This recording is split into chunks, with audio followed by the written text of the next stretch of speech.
"Excuse me, you can't park here. This is HOA property." That was the very first thing she said to me. No introduction, no hello, just that sharp voice cutting through the quiet of the forest.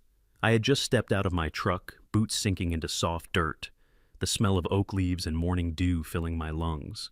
I hadn't even popped the tailgate yet when she came marching down the path, clipboard clutched to her chest like it was a badge of authority.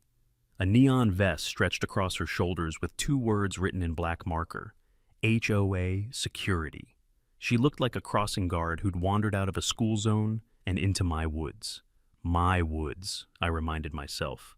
Because this land, all 190 acres of it, belonged to me now, bought clean at a county auction, cash on the table, deed in my jacket pocket, but that didn't stop her. "You're trespassing," she repeated, planting herself right at the mouth of the trail like a human roadblock. "This is private community property, and you're not authorized to be here." I let the silence stretch a moment, just long enough to take in the scene. The towering oaks above us, the sun breaking through branches, the faint sound of Deer Creek somewhere in the distance. This was supposed to be a fresh start, a piece of land I could manage, protect, and maybe one day pass down. Instead, on day one, I was already being told I didn't belong. "I think you're mistaken," I said finally. I reached into my jacket and unfolded the deed. The paper was still crisp, the county seal pressed deep in the corner. "Name's Luke Porter. I bought this property 3 weeks ago. Auction, clear title, it's mine." Her eyes snapped to the paper. She snatched it from my hand before I could stop her. The speed, the entitlement, it took me back a step. She scanned the words like she was hunting for a typo. Her lips moved as she read aloud: "Parcel from County Road to Deer Creek, 190 acres. Her head jerked up. Her expression twisted into something I can only describe as rage dressed up as righteousness. "That's impossible," she barked. "This is community land. That trail," she jabbed a finger behind her, toward the narrow dirt path winding into the woods. "That's our walking trail. We built picnic tables out here. We've maintained this for years. You can't just buy it out from under us." I took the deed back, folding it carefully as if the paper itself was fragile. "Ma'am," I said, as evenly as I could manage, "I don't know what you were told, but the county listed this parcel as surplus. I won the bid. This forest is mine now." Her face went through 3 different shades before landing on a furious red. She looked at me as if I'd just stolen Christmas morning from every kid in the neighborhood. "You think you can kick us out after all the work we've put into this place?" she hissed. "I'm not planning to kick anyone out," I told her, and I meant it. "But from this point forward, anything that happens here happens with my permission. That's the law." I turned to my truck, grabbed the laminated copies of the deed and survey map I'd prepared, and started nailing them to a sturdy oak at the trailhead. The hammer echoed through the trees, each strike sending birds scattering. Behind me, she gasped like I was vandalizing a church. "You can't do this!" Her voice cracked into a pitch that could have shattered glass. "This land has been designated for community use. We have zoning approvals and everything." I paused, sweat trickling down my temple, and caught something curious in the corner of my eye. Half buried under the leaves, not 10 feet from where I stood, was a concrete marker. Old, weathered, but official, the kind the county used to set permanent boundaries decades ago. I made a mental note: come back with a shovel, verify the line. But for now, I turned back to her. "I'm not in your HOA, I said flatly. "I never was. I never will be. This land belongs to me." Her mouth opened and closed like she was trying to breathe underwater. Finally, she straightened, pointed a finger in my face, and declared, "This isn't over. I'm calling my lawyer. I'm calling the county. We'll see how long your little power trip lasts." Then she spun on her heel and stormed back toward the subdivision. That neon vest flapped behind her like a cheap superhero cape. I watched her go, the morning sun catching the edge of her clipboard, until the forest swallowed her up. For a moment, I stood there wondering if I'd been too blunt. Maybe there was a way to work with the neighbors, let them keep using the trail, ease them into the idea of new ownership. But then I thought about the way she grabbed that deed from my hands, the way she spoke like everything I'd just purchased was already hers. And I knew this was only the beginning. 2 mornings later, I stepped out onto the porch and froze. There was a paper taped to the side of my shed, A citation. Big red letters screamed across the top. HOA violation notice. The fine? $400. The reason? Unauthorized structure in community green space. Community green space. I almost laughed. That shed had been sitting there since the county first used this parcel for storage 30 years ago. But now, apparently, it was a crime scene. I yanked the notice down, shaking my head. That's when I heard the faint hum. A drone. It hovered 30 feet above my roof, camera eyes staring down at me like some mechanical vulture. I waved at it, didn't budge. Then it zipped back toward the subdivision like a guilty dog running home. I felt the first knot of unease twist in my stomach. That evening, things got worse. I opened my mailbox and found a certified envelope addressed to current illegal occupant. That alone told me what I was dealing with. Inside was a demand letter, printed on cheap stationery with a fake letterhead. Woodland Hills Community Association Legal Department. Wrong fonts, duplicate dates in the corner, a return address to some random P.O. box. It claimed I owed 3 years of back forestry maintenance fees. 3 years before I had even purchased the property. And it threatened immediate seizure if I didn't pay within 10 days. Signed at the bottom, Paula Crowell, President and Legal Representative. I sat at my kitchen table, laughing, but not because it was funny. No, it was the kind of laugh that comes when you realize you're not just dealing with a nuisance neighbor. You're dealing with someone who thinks she can bully you out of your own land. The next morning, I went back out to the trailhead. Sure enough, Paula had put up a new sign. Fresh paint, white board, big green letters, private HOA park. I touched the corner with a tissue. The paint smeared bright green, wet. She'd probably made it that very morning. I stood there staring at it when I noticed something else. Half buried in the leaves, just a few feet away, another concrete marker. County survey. The real deal. And it didn't line up with Paula's new sign, not even close. The wooden stakes she had pounded into the ground, those neat little markers pointing to her so-called community trail, sat a good 20 feet past where the official boundary lay. That's when I knew. This wasn't just some territorial neighborhood president puffing her chest. This was deliberate. Someone had moved stakes, buried evidence, tried to rewrite the map in her favor. I brushed the dirt from the old marker, took a photo with my phone, and tucked it away for later. By the time I got home, my phone buzzed. A new email. It was from my surveyor, the man I'd hired to double-check the boundaries when I first bought the land. Luke, it read, found some discrepancies out there. Concrete posts don't match the wooden stakes. Need to meet tomorrow morning. I leaned back in my chair, staring at the screen. Something that had started as a simple property purchase was turning into a battle line, a shed fine, a drone over my house, fake letters, and now, proof that someone was out there at night, shifting boundaries like they could erase history with a shovel. The hair on the back of my neck stood up. This was no misunderstanding. It was a campaign, and I had just been drafted into a war I didn't ask for. The knock came just after sundown, 3 quick raps on my back door. Not the kind of polite tap you get from someone dropping off cookies. This was sharper, nervous. I opened it to find a man standing there with a leash in one hand and a phone in the other. Mid-40s, quiet eyes, the kind of person you'd pass on the street and never think twice about. His dog tugged gently at the leash, sniffing the air. "Mr. Porter?" he asked. His voice was low, cautious. "Name's Nate Jensen. I live right by the forest entrance." I nodded. "Evening. Everything all right?" He glanced over his shoulder, like he wanted to make sure no one was watching, then leaned closer. "Can I talk to you privately about the HOA situation?" That got my attention. I motioned him inside. We sat at the porch table, the night bugs buzzing in the distance, his dog lying quietly at his feet. Nate unlocked his phone, scrolled for a moment, then pushed it across to me. "Been documenting Paula for months," he said. "What she's pulling with you, she's pulled with other people too. Only difference is, you're not under her thumb like the rest of us." On the screen I saw screenshots, bank records, transfers, money that had supposedly been collected for trail maintenance and community improvement. Only, it wasn't going into any community account. It was going into Paula's personal checking account. I blinked. "You're telling me these HOA fees?" "Yeah." Nate nodded grimly. Not a dime has gone to the neighborhood. No receipts, no projects, no maintenance, just her pocket. I swiped through more images. HOA meeting minutes, sloppy, half-finished, none of them signed by a treasurer. In fact, there was no treasurer listed at all. Every document was Paula's handwriting. She's been running this place like her personal ATM, Nate continued. And people put up with it because, well, she makes life hell for anyone who asks questions.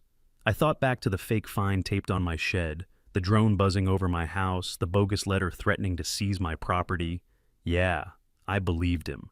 But how'd you get all this? I asked. For the first time, Nate looked uncomfortable. He rubbed the back of his neck. My ex-wife, he admitted. She used to do Paula's bookkeeping. Kept copies of everything when she got pushed out. Figured she'd need insurance if Paula ever turned on her. After the divorce, she passed the files to me. Said maybe one day they'd matter. He looked me dead in the eye. Guess today's that day. I sat back, letting the weight of it settle. This wasn't just neighborhood politics anymore. This was fraud, plain and simple. But Nate wasn't finished. She's planning something bigger, he said, voice even lower now. He tapped his phone again, pulled up an email chain. Been telling contractors she's got development rights, talking about cabins, wellness centers, a retreat facility. Says she's negotiating access through the trail. He handed me the phone. I read line after line, my stomach sinking further with each message. Site prep, foundation work, utilities, deadlines, all discussed, as if Paula already owned the place. She's not just making up HOA rules, I muttered. She's marketing a business that doesn't exist, on land that isn't hers. Nate leaned forward. She's convinced herself if she acts like it long enough, people will believe it. That's how she operates. She rewrites reality, and most folks, they go along just to avoid the fight. I looked out into the trees beyond my porch. The forest was dark, silent, ancient. My forest. And somewhere out there, a woman with a clipboard was spinning lies big enough to drag an entire neighborhood with her. I felt anger rise in my chest, hot and sharp. But underneath it, something colder settled in. Resolve.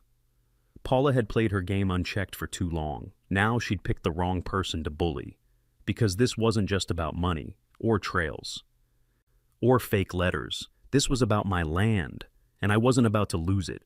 I thought I'd seen the worst of it. Fake fines, bogus letters, drones buzzing my house. But then came the envelope. It was handed to me at the post office by Mrs. Taylor, who runs the neighborhood pharmacy. She walked up like she was delivering contraband, eyes darting around, voice barely above a whisper. "You're the fellow with the new property, right? Luke Porter?" "That's me," I said. She slipped a manila envelope into my hand. "You'd better look at this. My daughter works at a printing shop downtown. Said something didn't smell right." I opened it right there in the parking lot. Inside were glossy brochures. Full color, thick paper stock. The kind of thing you would see at a travel expo. Across the top, in elegant script, "Woodland Luxury Retreat. Opening soon in the heart of nature. My forest."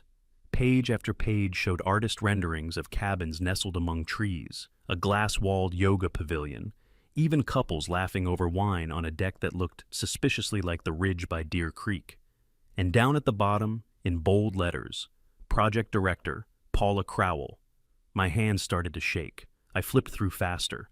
Spa amenities, guided hikes, exclusive access to community woodland trails. And then the kicker, a timeline, grand opening, next month. I couldn't breathe for a second. Next month? She was already taking bookings. Mrs. Taylor pressed a folded sheet of paper into my hand. This was clipped to the stack. Contractor communication, I think. Sure enough, it was an email printout. Contractor estimates for foundation work, utilities, landscaping, 8 months of construction, broken into phases. First phase, immediate site prep, pending property acquisition. But the property acquisition had already happened. I'd bought it. Clean, legal. Paula was advertising a retreat on land she didn't own.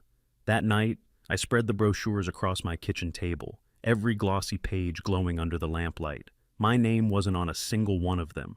My deed might as well not exist in Paula's world. And it wasn't some half-baked idea. This was polished, professional, and expensive.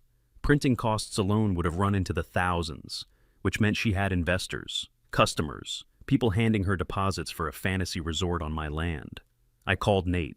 He showed up with his laptop, the glow from the screen catching the worry on his face. "Look at this," I told him, shoving a brochure into his hands. He scanned it, jaw tightening. "She's gone all in. She's insane," I muttered. "No," Nate said, tapping the page.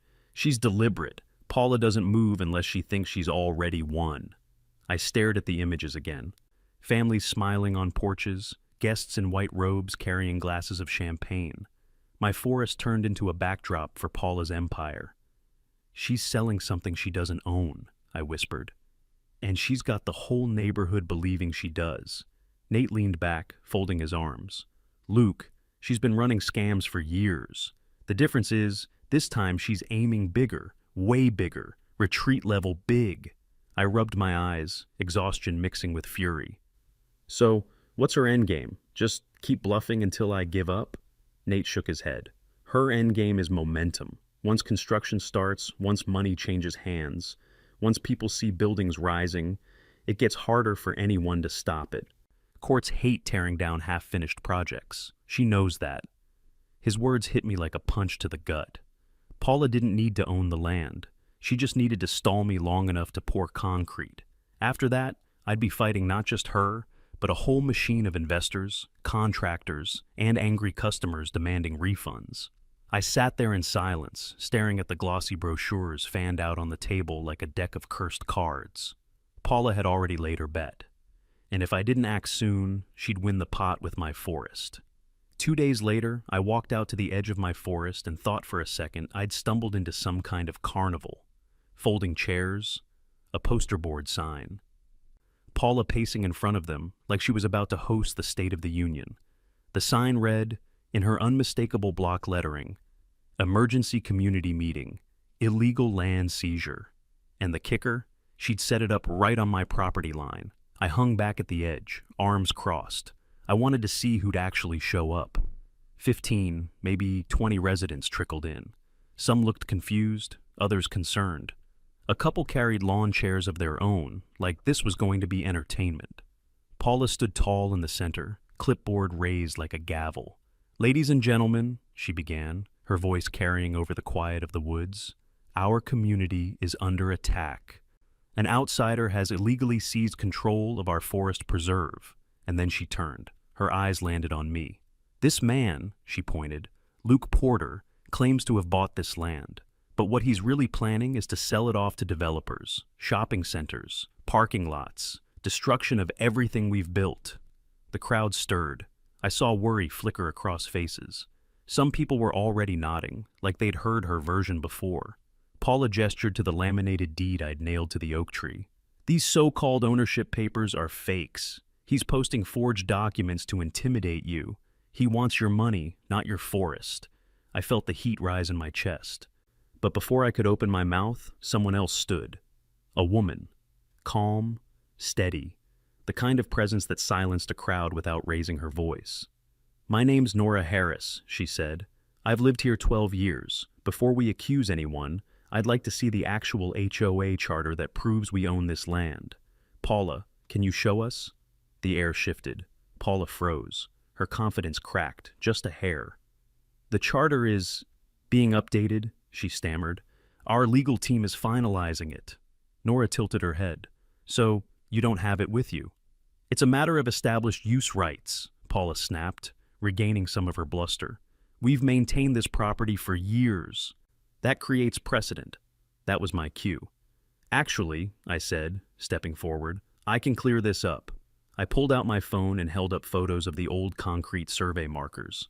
These are official county markers, buried under leaves until I dug them out. They've been here since the land was first mapped. Murmurs rippled through the chairs. "This trail," I continued, pointing behind Paula, "sits entirely on land I bought from the county. Here's the survey report." I handed it to Nora. She scanned it carefully, then nodded. "These measurements look legitimate." The silence that followed was heavy. Then Paula's voice cracked through it, higher, more desperate now. "Those markers were moved, vandalized. The real property lines are where our stakes are, installed by the landscaping team." Nora looked up slowly. The same landscaping team that's been billing us for years? Paula's jaw tightened. You're saying they moved county markers? Nora pressed. Paula's face flushed crimson. We've invested too much to let some outsider destroy our space. I stepped in, calm but firm. County markers are federal property. Tampering with them is a crime. And I have the receipts, the deed, and the title search to prove this was always county land, never HOA land. I handed Nora the documents. She read, lips pursed, then faced the crowd. This explains a lot, she said. Our fees keep going up, but we never see improvements.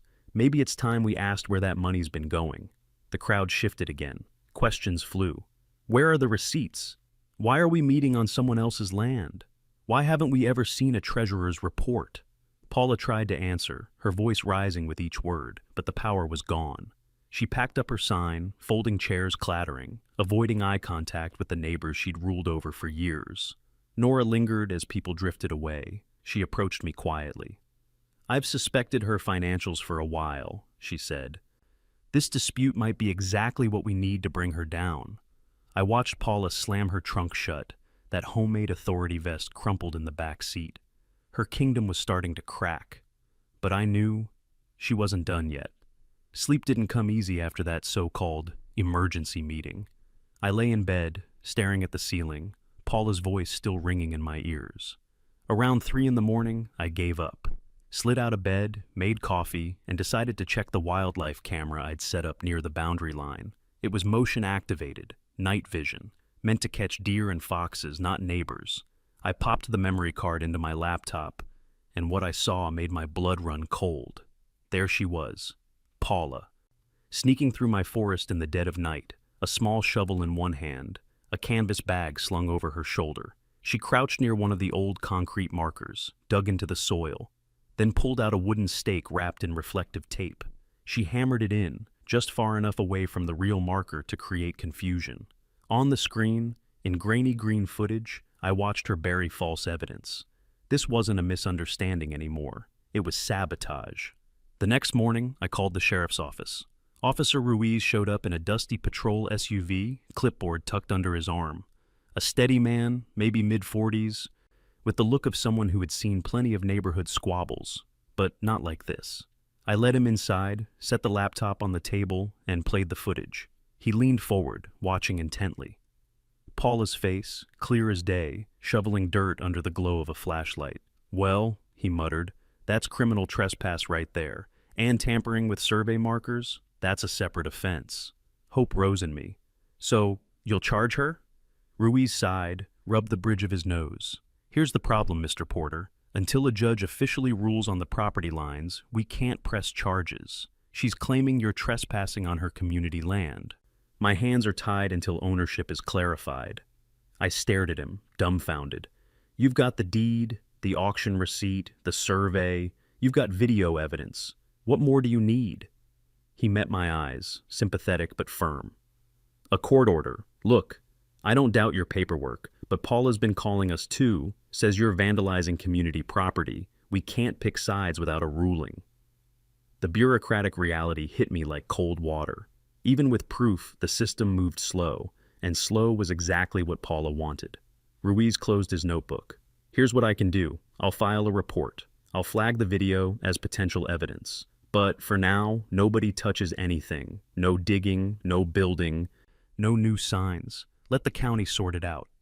He gave me a look that said he knew it wasn't enough. Then he left. I stood there in my kitchen, fists clenched, staring at the laptop screen. Paula had confidence at that meeting because she knew this. She wasn't playing for ownership. She was playing for time. Time to move equipment in. Time to start construction. Time to make it so messy that no judge would want to unravel it. That night, I checked the cam again. And again. Every shadow made me tense. Every branch that snapped outside had me gripping the edge of the window. Paula had escalated. And the scary part? She wasn't done. Some battles are fought in daylight, papers and signatures and public meetings, but some are fought in the dark, shovel in hand, rewriting boundaries one stake at a time, and that's exactly where Paula lived. The next blow didn't come from a drone or a midnight shovel. It came in the form of a petition. Nate showed up at my porch one evening, phone in hand, face grim. "You need to see this," he said. On the screen was a scanned document, Paula's block lettering at the top. Emergency petition to protect community green space. The language was polished, almost noble. It spoke of preserving woodland habitat, protecting established recreational areas, preventing exploitation by outside developers, and at the bottom, signatures. Dozens of them. "Luke," Nate muttered, "she's already got 12 families signed on, maybe more. People think they're defending the environment. They don't realize they're backing her claim against you." My chest tightened. "She's weaponizing conservation." Exactly. I scrolled down the petition, bile rising in my throat. The phrasing was so careful, so manipulative. Any neighbor glancing at it would believe they were doing the right thing. Who wouldn't sign something that promised to save the trees? Except the truth was the opposite. Paula's so-called green space was the cover for cabins, pavilions, concrete. "She's lying," I muttered. Nate looked guilty. "I need to tell you something. Last year, she convinced me to help her reclassify a neighbor's backyard as protected wetland. Wasn't wet at all. We just filed paperwork to stall their deck renovation. Took months." I stared at him. "And you went along with that?" He dropped his gaze. "I thought she was protecting the neighborhood. That's how she hooks people. She makes it sound bigger than it is, like you're fighting for the common good." I paced the porch, hands on my hips. "And now she's doing the same thing with my land, painting me as the villain."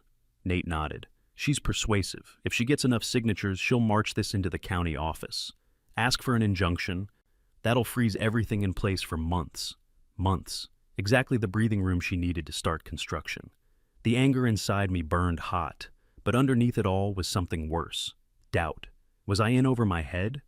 Paula had connections, years of conditioning the neighborhood to follow her lead. And me? I was just the new guy with a deed in his pocket.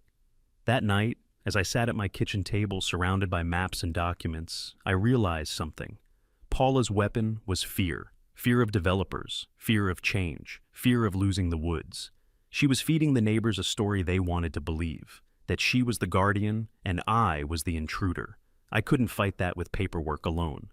If she was spreading propaganda, I needed something stronger, something honest, something that couldn't be twisted, radical transparency. If Paula wanted to call me a developer, I'd show the community exactly who I was, a forester, a conservationist, someone who valued this land more than she ever could.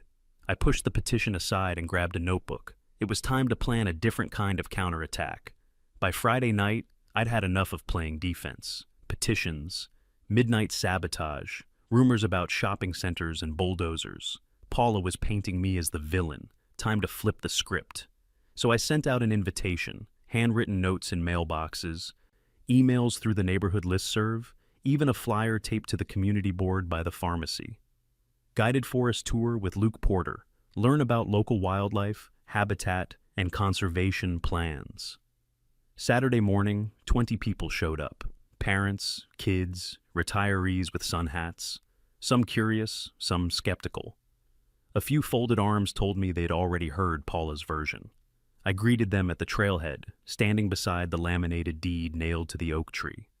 "Thanks for coming," I said. "This isn't about politics. This is about trees, creeks, and wildlife. You deserve to know the truth about this land." We started walking. The forest was alive with morning light, shafts of gold piercing the canopy. The kids darted ahead, chasing squirrels, while I carried my surveying kit and a folder of documents under my arm. At the first stop, I pulled out soil testing equipment. "This is loam," I explained, letting the earth crumble between my fingers. "It drains well, supports strong root systems. Exactly the kind of soil that lets oaks reach 200 years. A little girl raised her hand. "How old are these trees?" "Some of them, older than your grandparents," I said with a smile. "And they'll outlive me if we protect them." The crowd chuckled softly. Tension eased. We moved on. At the creek, I knelt by the water, pointed out tracks in the mud. "Deer corridor," I said. "They travel through here every season. Coyotes, too. This stream connects to a larger watershed. Build the wrong thing here, and you choke off half the wildlife in the region." Parents leaned in, genuinely interested now. One father asked, "So you're not planning cabins or a shopping center?" I shook my head firmly. No cabins, no malls. I'm a county forester. My career is literally protecting land from inappropriate development. My plan is conservation, with community access for hiking, birdwatching, and education. That's it. A murmur ran through the group, relief, maybe even embarrassment that they'd believed Paula's story. I decided to show them proof. At a clearing, I laid out maps on a picnic table. These are the county survey records. These, I tapped the photographs, are the original concrete boundary markers. Paula's wooden stakes don't line up because she planted them herself. Nora, standing near the back, stepped forward to examine them. She nodded. This matches what I saw at the emergency meeting. Then Margaret, a quiet woman I hadn't met before, spoke up. Her voice trembled. Paula fined my son for using his wheelchair ramp, she said. Made us tear it down until she approved it. 3 months he had to use the back door. He's 16, disabled. She called it a community standards violation. The group went silent. Faces hardened. Another man cleared his throat. I'm a retired accountant. Been reviewing HOA numbers for years. They don't add up. $15,000 collected in assessments. No receipts for actual improvements. One by one, stories spilled out. Fines, humiliations, missing money. Paula's authority, once ironclad, was starting to unravel right here in the dappled sunlight of my forest. I unrolled a drone image, pointing at the playground. This? Built 12 feet onto my property. The clubhouse, same problem. All of it technically trespassing.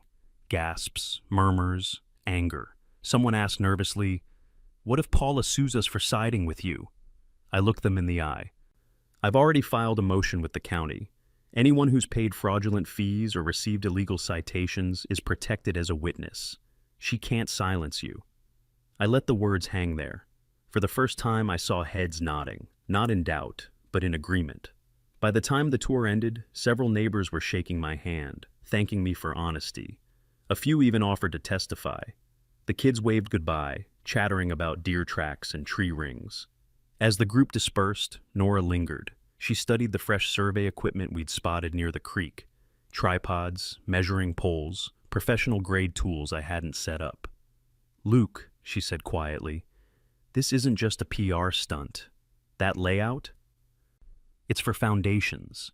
She's planning real construction. Soon." Her words hit like thunder.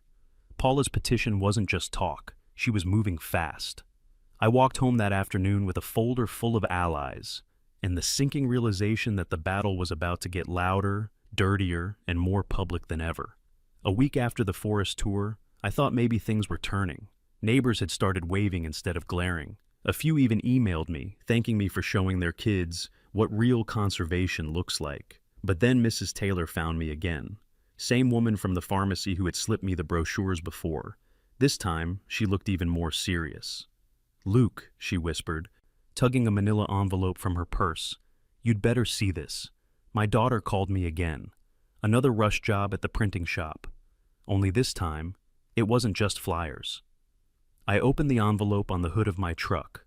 Out slid glossy trifold brochures, new ones. Woodland Luxury Retreat, Grand Dedication Ceremony. Date, 2 weeks from now. Location, my forest.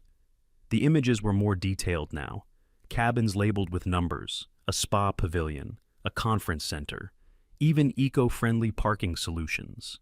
And in bold letters at the bottom, advanced bookings accepted, deposits non-refundable. My stomach dropped. Mrs. Taylor handed me another sheet, an email printout, this one worse than the last. It was a contractor estimate, detailed, professional. Foundation work, main lodge, 6 guest cottages, utility installation, septic, power, water lines, landscape modifications, creekside spa terrace. Estimated cost, nearly $2 million, signed off under Project Director Paula Crowell. I leaned against the truck, feeling dizzy. This wasn't backyard HOA nonsense anymore. This was big money. Mrs. Taylor touched my arm. "Luke, people have already paid deposits. My neighbor's cousin booked a weekend package for next spring. She thought it was legit." I gritted my teeth. She's selling vacations on land she doesn't even own. That night, I spread everything out on the kitchen table: brochures, contractor emails, the LLC registration Nate had helped me dig up weeks before, Woodland Luxury Retreats, registered 6 months ago, Paula listed as managing partner. But here's the twist. The business address wasn't my property at all. It was a parcel 10 miles away, inside the state park system. She'd registered her company with bogus coordinates, then shifted the whole pitch onto my forest when it became available. Fraud layered on fraud. The phone buzzed. It was Nate. "You sitting down?" "Why?" I asked. "She's telling folks you're planning to clear cut, shopping center, big box stores, the works. She's walking door to door with another petition, saying she needs signatures to stop you." I pinched the bridge of my nose. "She's turning me into the villain again." Nate sighed. "And people are scared. She knows how to push those buttons." I looked at the glossy brochures spread out in front of me, at cabins and couples laughing in the sunlight. "This isn't fear-mongering anymore," I said. "This is theft. Real theft. She's taking money for something she can't deliver, and if she breaks ground before the county steps in, it'll be chaos." Silence stretched on the line. Then Nate said softly, "What's your move?" I stared at the stack of evidence, anger boiling but sharp now, focused. "My move," I said, "is to make sure the county knows everything. Every brochure, every fake marker, every dollar she's taken. If Paula thinks she can bluff her way into a retreat empire, then it's time to show everyone the hand she's really holding." And for the first time since this battle began, I felt like I wasn't just defending my land. I was hunting the truth. I woke up that Thursday to a sound I'd prayed I'd never hear on my land. Engines, heavy, grinding, mechanical. I ran to the window. Through the trees I saw it. A yellow excavator lumbering down the trail like some prehistoric beast. Behind it, a pickup stacked with rebar and lumber. And behind that, cars. A whole caravan. By the time I threw on jeans and boots, the forest entrance looked like a festival. Balloons, a temporary pavilion, caterers setting up tables with linen cloths. And at the center of it all, Paula, wearing a tailored suit and a satin ribbon draped like she was about to cut it with golden scissors. A banner stretched across the pavilion. "Woodland Luxury Retreat. Grand Dedication. My land. My forest." I forced my way through the gathering crowd. Local business leaders shook hands. A county politician rehearsed a speech. Cameras flashed as if this were a real, sanctioned project. And there stood Paula, clipboard in one hand, ribbon-cutting scissors in the other, greeting guests like a queen on Coronation Day. "You can't be serious," I said, stepping into her path. She smiled, sweet, poisonous. "Oh, Luke, you should be honored. Your little patch of woods is about to put this community on the map." "It's not your land," I snapped. "You don't have permits, you don't have title, you don't even have jurisdiction." Paula leaned in, voice low. "All I need is momentum. Once the first foundations are poured, no judge will tear it down. Too many jobs, too much investment. You can wave your deed around all you want, but I've got cameras and politicians." Behind us, the excavator roared to life, bucket lowering toward the soil near the creek. "Stop!" I shouted. But my voice was drowned out by applause as Paula raised her scissors and posed for photographs. And then, salvation. 3 county vehicles barreled down the access road, lights flashing, dust billowed, tires screeched. The excavator operator froze mid-swing. The crowd fell silent. Out stepped Officer Ruiz, his uniform crisp, jaw set. Beside him, a county building inspector with a megaphone, and the county assessor carrying a clipboard thick with files. "Ladies and gentlemen," the inspector's voice boomed, "this event is being shut down immediately. All unpermitted activity on this property must cease. Equipment operators, cut your engines. Guests, please vacate the premises." The shift was instant. Murmurs, nervous laughter. Phones pulled out, not for ribbon-cutting selfies anymore, but to call lawyers. The politician shoved his speech into a pocket. The tourism rep ripped off his name tag and backed toward his car. Caterers packed sandwiches into crates with military efficiency. Paula's smile cracked. "Excuse me," she called, desperation lacing her voice. "We do have rights here, established community rights." But Ruiz cut her off. "Miss Crowell, we've reviewed the survey. This land belongs to Mr. Porter, And until permits are issued, which they have not been, this ceremony is over. Her face drained of color. The assessor stepped toward me. Mr. Porter, we've also completed the boundary check you requested.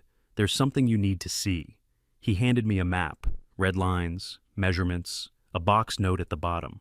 According to county records, he explained, the HOA Clubhouse Foundation extends 12 feet onto your property. That building Paula's been running meetings out of, part of it sits squarely on your land. The irony landed like a hammer. While Paula had been accusing me of stealing trails, she'd been running her entire operation, her throne room, on stolen ground. I held the map high so everyone could see. The HOA clubhouse itself trespasses on my property. Every meeting, every fee collection, every so-called enforcement she's carried out was conducted illegally. Gasps. Someone actually laughed. Cameras clicked furiously. Paula staggered back, scissors trembling in her hand. That's impossible. The clubhouse has been there 15 years. The assessor shrugged. 15 years of being in the wrong spot doesn't make it right. The crowd began to thin. Investors muttered curses under their breath. The politician climbed into his car without so much as a goodbye. Officer Ruiz stepped closer to Paula. Ma'am, you are hereby ordered to remove all signage, equipment, and personnel from Mr. Porter's land immediately. Failure to comply will result in charges. The inspector gestured toward the excavator. Get that thing out of here, now! Engines sputtered to life again, but this time in retreat. The excavator backed down the trail, men shouting directions, sweat dripping as they scrambled to undo what they'd started. And in the most surreal moment of all, Paula herself had to climb onto a ladder and pull down one of her own signs. Private HOA property. Cameras flashed, catching the humiliation in full color.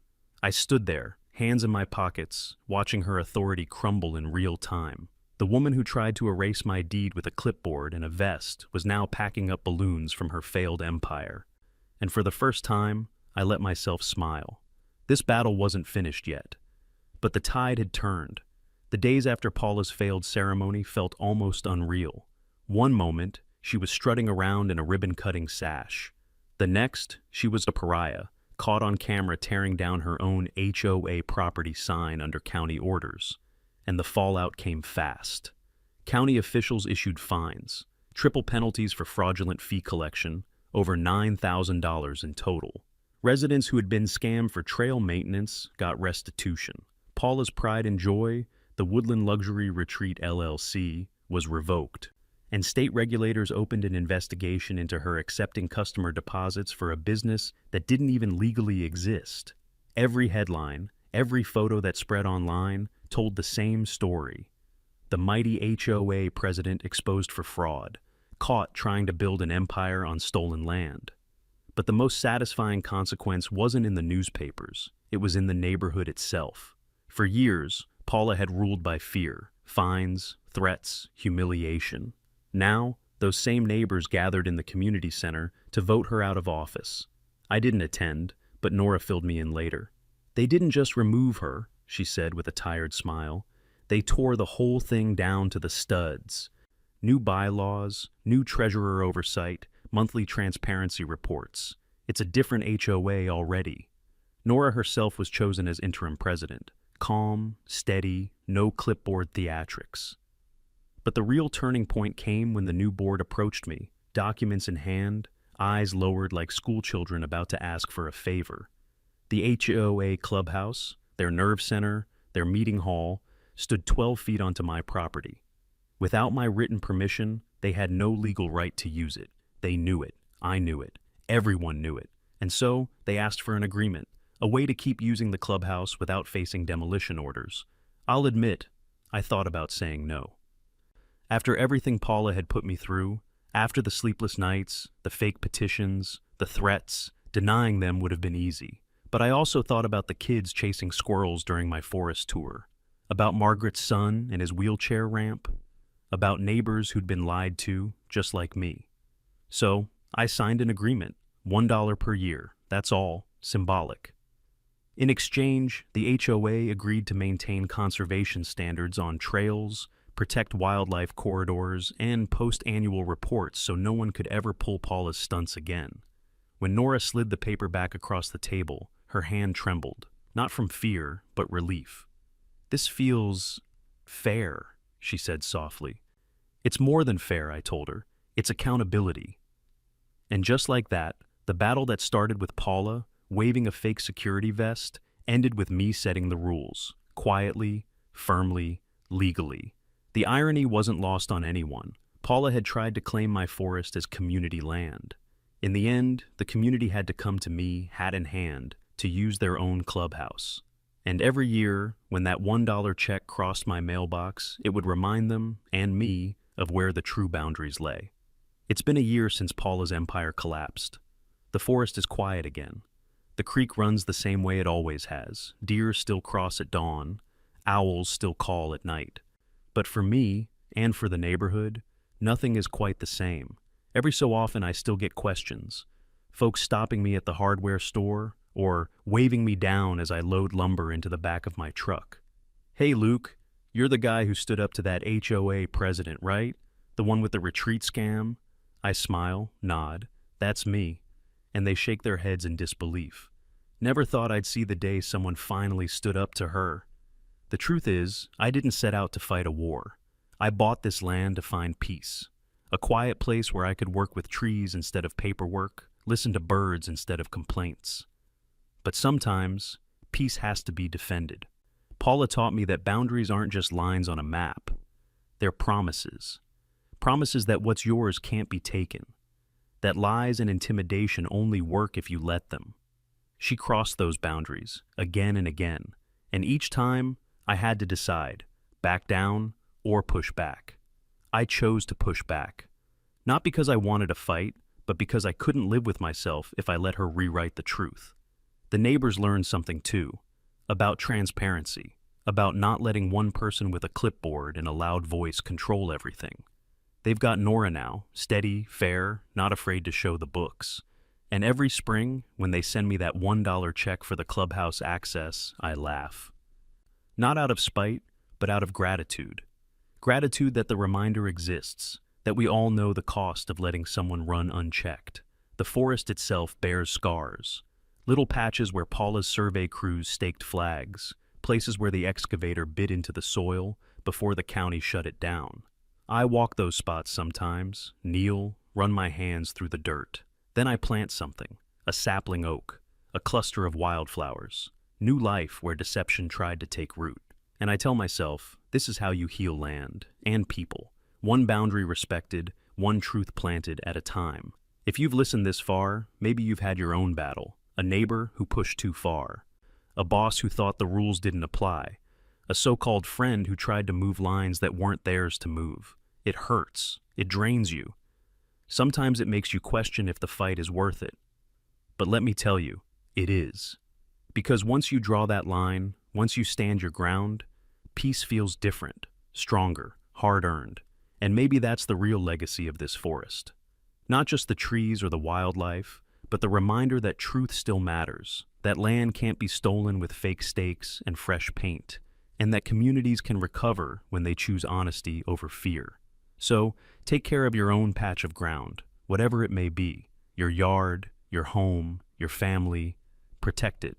Because if you're lucky enough to have trees, protect them too. I'll be out here, down the trail, doing the same.